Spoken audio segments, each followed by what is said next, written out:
नमस्कार जी। नमस्कार। क्या नाम है जी आपका? जी, मेरा नाम डॉक्टर शोभा सिन्हा है। शोभा सिन्हा जी, आप कहाँ से हैं? मैं झारखंड राज्य के बोकारो ज़िले से हूँ। संत रामपाल जी महाराज से नाम दीक्षा आपने कब ली? मैंने संत रामपाल जी महाराज जी से नाम दीक्षा 18 जून 2021 को ली। शोभा जी, आपने क्या क्या भक्ति साधनाएं की हैं, कृपया हमारे दर्शकों को बताएं। हाँ, मैं जो लोक वेद में प्रचलित है वही साधनाएं किया करती थी। ऐसे तो मैं बहुत धार्मिक प्रवृत्ति की नहीं थी कभी भी, लेकिन हाँ, मैं अंधविश्वासी ज़रूर थी। जो लोग भी कहते थे कि मुझे ऐसा लगता था कि साधु संतों के पास हर समस्या का समाधान ज़रूर होता है, तो मैं भी उसी तरह चक्कर में ज़रूर फंसी हुई थी। और उन्हीं के कहने पर मैं बजरंग बली की पूजा करने लगी। मैं हर शनिवार को जाती थी जल डालने के लिए, दीपक जलाने के लिए। और मैंने ये अनवरत नाम दीक्षा लेने से 5-6 साल पहले तक पूरा किया। इसके अलावा मैं ज़्यादा कुछ नहीं करती थी। शोभा जी, आपने बताया कि आप पारंपरिक पूजाएं करती थीं, तो फिर संत रामपाल जी महाराज जी के शरण में आने का क्या कारण बना? जी, मैं जो भी पूजाएं करती थी उनसे मुझे हमेशा मैं कुछ उम्मीद में करती थी कि ये मेरे साथ अच्छा होगा, अब मेरे साथ अच्छा होगा, लेकिन ऐसा नहीं हुआ। हमेशा मेरे को साथ तकलीफ़ें ही रहीं। 2021 में मैंने जब नाम दीक्षा ली, उससे 5-6 साल पहले से मुझे सर दर्द रहती थी। मुझे बहुत भयंकर दर्द होता था, इतना तेज़ दर्द होता था कि मैं एक एक दिन में 3-3 गोलियां खाती थी, इंजेक्शन लेती थी। हर दूसरे तीसरे दिन मेरा सर दर्द वैसे ही रहता था, और उसके साथ उल्टी की समस्या। मैं बिस्तर पर लेटी रहती थी, एकदम मेरा लाइफ ख़त्म हो गया था। और उसके बाद मेरे को एक और प्रॉब्लम थी कि मुझे छाती में दर्द हुआ। 2018 की बात है, मुझे छाती में बहुत तेज़ दर्द हुआ। मैं डॉक्टर के पास गई उसके लिए, तो उन्होंने मुझे दवाइयाँ दी, मैंने खा लिया। लेकिन एक महीने बाद फिर से मुझे सेम दर्द हुआ, जिसमें कि मैं बिस्तर से उठ नहीं पाती थी, सांस लेने में तकलीफ़ होती थी। और जब भी मैं सांस लूँ, मेरी छाती में बहुत तेज़ दर्द होता था। लगता था कि मैं सांस जैसे ही लेती हूँ मुझे बहुत तकलीफ़ होने लगती है। तो उसके बाद मैं फिर डॉक्टर के कहने पर मैंने चेस्ट एक्सरे कराया। चेस्ट एक्सरे में भी कुछ खास नहीं निकला, लेकिन एक शैडो नज़र आया। तो इस आधार पर डॉक्टर ने कहा कि आप बाहर जा कर के कुछ अच्छी तरह से जांच कराइए। तब मैं सर गंगाराम हॉस्पिटल गई 2018 में, सितंबर 2018 में मैं गंगाराम हॉस्पिटल गई दिल्ली। उसके बाद वहाँ पर मेरा 15 से 16 दिन तक लगातार मेरा हर तरह का टेस्ट हुआ, जिसमें जितने भी ट्यूमर्स होते हैं, कैंसर के जो होते हैं, सारा सारा जांच हुआ मेरा। उसमें मुझे डायग्नोज हुआ कि मेरे को ट्यूमर है चेस्ट वॉल में, फाइब्रोजिंग मेडिस्टिनाइटिस जिसका नाम है। और इसमें वो इस पोजीशन पर है कि उसका ऑपरेशन नहीं किया जा सकता है। लेकिन उसके कारण मुझे, हाँ, अगर वो साइज में बढ़ता है तो वो फिर प्रॉब्लमेटिक हो सकता है। तो मुझे हमेशा ये बोल दिया गया कि आपको ठंड नहीं लगनी चाहिए, एलर्जी नहीं होनी चाहिए, वरना जब भी आप खांसोगे छींकोगे तो उस पर प्रेशर पड़ेगा, हो सकता है कि वो आपका बिगड़ जाए। इस डर में मैं हमेशा जीती रहती थी, लेकिन मेरे पास कोई उपाय नहीं था। मैं जो भक्ति कर रही थी मुझे जरा भी इसमें लाभ नहीं हो रहा था। मैं दवाइयाँ खा रही थी। फिर क्या हुआ कि कोरोना का टाइम आ गया। 2021 मार्च 2021 में मेरे हस्बैंड का डेथ हो गया कोरोना की वजह से। उसके बाद तो मैं बिल्कुल ही टूट गई। मुझे लगने लगा कि कुछ नहीं मेरे साथ अच्छा हो रहा है, सब बुरा ही बुरा हो रहा है। तो फिर मैंने सोचा कि भगवान, ये जो मैं पूजा कर रही हूँ, जो भी सही में, मैं पहले जो धार्मिक प्रवृत्ति की नहीं थी, लोगों के कहने पर मैं पूजा तो करने लगी बजरंगबली की, लेकिन फिर मुझे लगा कि नहीं, भगवान सही में नहीं है। भगवान होते तो मुझे इतना दुख नहीं देते। करीब मार्च 2021 के 2 महीने बाद तक, मतलब कि मेरा लाइफ ख़त्म हो गया था। मैं रात में उठ उठ करके रोती थी। तो मुझे लगता था कि इतना कम उम्र में जैसे चले गए, वैसे ही मैं भी चली जाऊंगी एक दिन। मेरे बच्चे अनाथ हो जाएंगे। मेरे दोनों बच्चे अभी पढ़ रहे हैं, छोटे ही हैं। तो मैं हमेशा सोचती थी कि मेरा फिर क्या होगा, मैं भी इसी तरह चले जाऊंगी जैसे कि वो चले गए। मेरे को भी कोरोना हुआ था, मैं भी डर रही थी। मेरे पास तो डरने का रीज़न था कि मेरे पास एक मैं चेस्ट वाल में ट्यूमर लेके घूम रही हूँ फिर से। हाँ, और इसी बीच 2021 में ही, तो जब मेरे हस्बैंड का डेथ हुआ तो उसी मंथ में मुझे जाना था दिल्ली फिर से चेकअप के लिए। मैं हर साल जाती थी, कोरोना की वजह से नहीं जा पाई थी। तो 2021 में मैं जब गई तो उसी समय मेरा पूरा सीटी एब्डामन भी हुआ। उस समय मुझे पता चला कि मेरा लेफ्ट किडनी काम ही नहीं करता है। तो वो दीक्षा लेने से पहले की बात है, मार्च की बात है, मार्च 2021 की। तो मेरा लेफ्ट किडनी काम ही नहीं करता है। तो फिर मुझे इतना शौक लगा कि मैं वहीं दिल्ली में ही डॉक्टर के सामने ही मेदांता हॉस्पिटल में वहीं पर मैंने गुड़गांव में मेदांता हॉस्पिटल में मैं बैठ कर रोने लगी।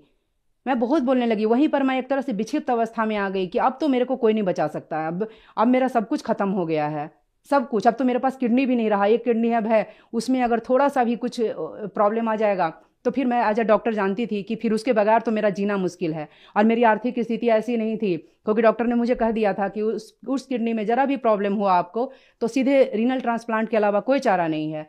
मेरी आर्थिक स्थिति भगत जी, मैं डॉक्टर हूँ, मैं सरकारी डॉक्टर हूँ और मैं बहुत ईमानदारी से डॉक्टरी करती हूँ।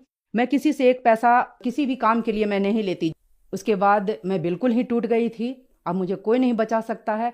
मेरी मम्मी पापा मेरे को देख देख करके परेशान हो जाते थे कि मेरी बेटी इतनी योग्य है, सब इसको पसंद करते हैं हॉस्पिटल में, घर में, लेकिन ये तो बिल्कुल टूट रही है, ये खत्म हो रही है। उसी बीच किसी भगत जी ने मेरी मम्मी को ज्ञान गंगा पुस्तक ला करके दिया। तब मम्मी ने उनसे मेरे बारे में बताया कि मेरी बेटी के साथ ऐसे ऐसे हुआ है।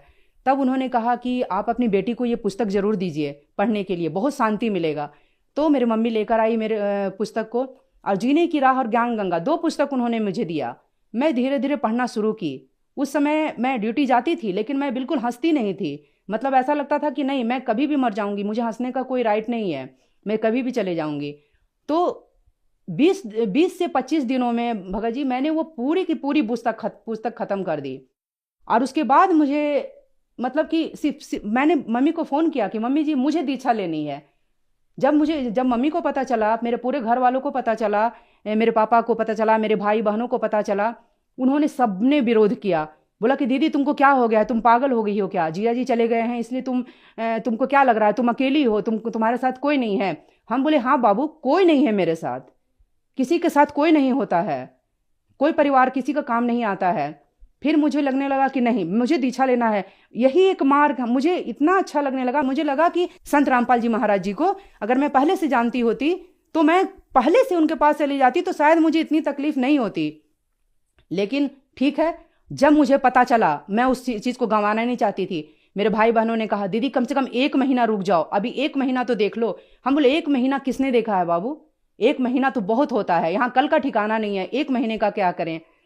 तो फिर सब लोग मेरे अथी के सामने मजबूर हो गए। उन्होंने मुझे नाम दीक्षा लेने से नहीं रोका, मैंने नाम दीक्षा लिया। और वही 18 जून 2021 को मैंने संत रामपाल जी महाराज जी से नाम दीक्षा लिया।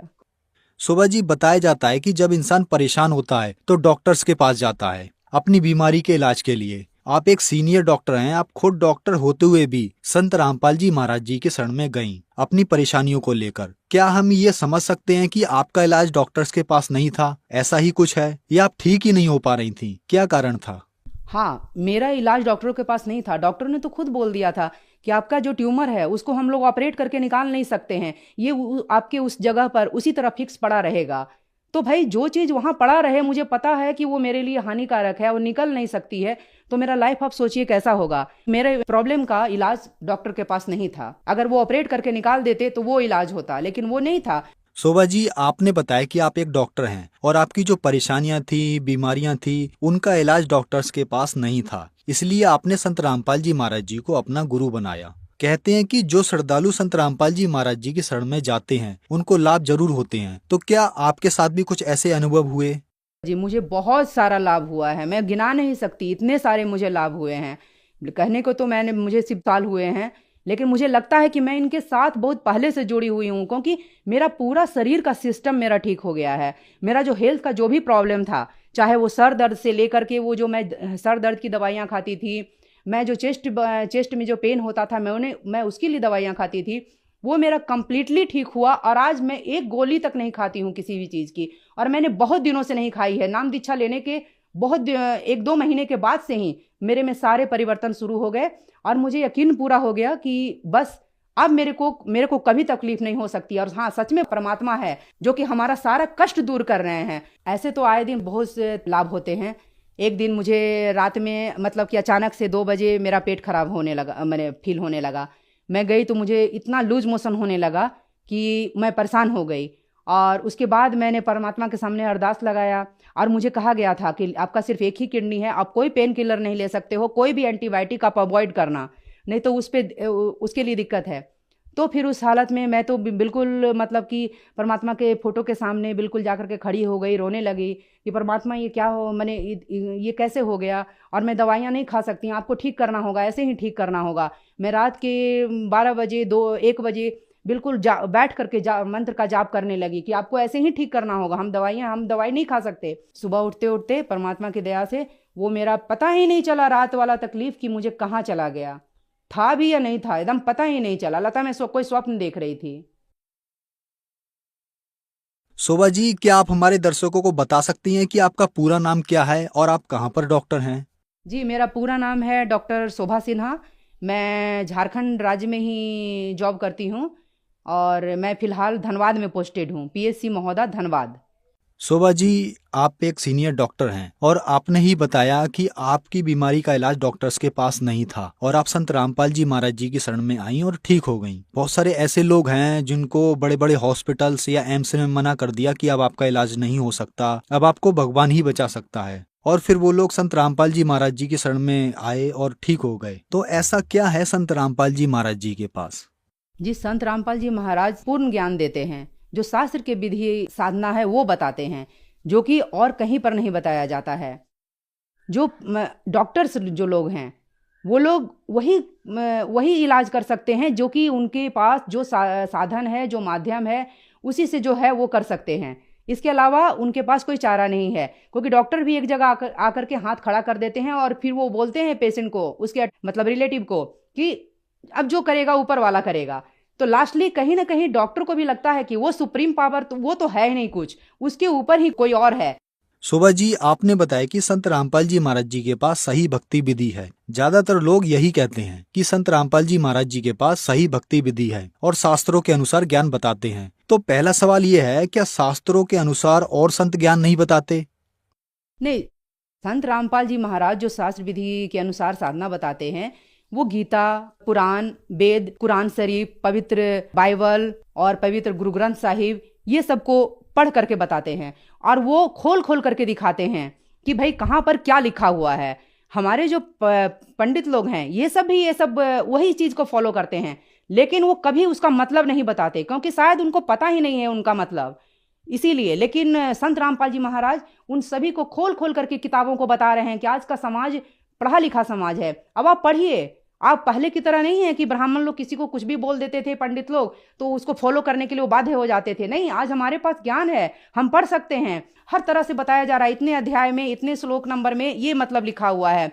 तो इसलिए इनकी साधना सही है, क्योंकि ये खोल खोल करके अपने पुस्तकों को दिखा रहे हैं। बाकी सभी धर्म गुरु ऐसा नहीं करते हैं, वो पुस्तक को खोलते नहीं है, वो केवल बोल देते हैं कि गीता में ये है, कुरान में ये है, वेद में ये है, पुराण में ये है, सब कुछ, लेकिन वो खोल खोल के नहीं बताते हैं, क्योंकि उनको खुद ही नहीं पता कि क्या कहाँ लिखा है। जितनी जल्दी हो सके एकमात्र यही परमात्मा है, आप आ करके तो देखिए। मेरा पूर्ण विश्वास है कि आपकी तकलीफें यहाँ आकर के जरूर दूर होंगी।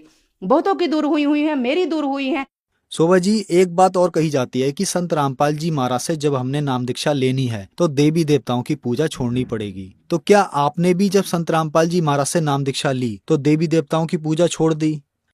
संत रामपाल जी महाराज शास्त्रों के अनुसार इन्हीं देवी देवताओं की भक्ति करवाते हैं, जिनकी हम पहले कर रहे थे, लेकिन वो विधि के अनुसार नहीं था, शास्त्र विधि के अनुकूल नहीं था। लेकिन वो इनकी आराधना जो है, पूजा जो है, वो शास्त्र विधि अनुसार करवाते हैं, तो वो पूरा का पूरा लाभ देते हैं। अगर कोई श्रद्धालु संत रामपाल जी महाराज से नाम दीक्षा लेना चाहता है तो उसको क्या करना होगा? जी, आजकल बहुत सारे चैनलों पर संत रामपाल जी महाराज जी का सत्संग आता है, उसके नीचे एक पट्टी चलती है जिस पर नंबर लिखे रहते हैं बहुत सारे, उन पर फोन करके आप कोई भी अपने नज़दीकी नाम केंद्र का पता कर सकता है और वहां जाकर के दीक्षा ले सकता है, नाम ले सकता है और अपना कल्याण करवा सकता है। शोभा जी, हमारे चैनल पर अपने अनुभव बताने के लिए आपका बहुत बहुत धन्यवाद। सच है।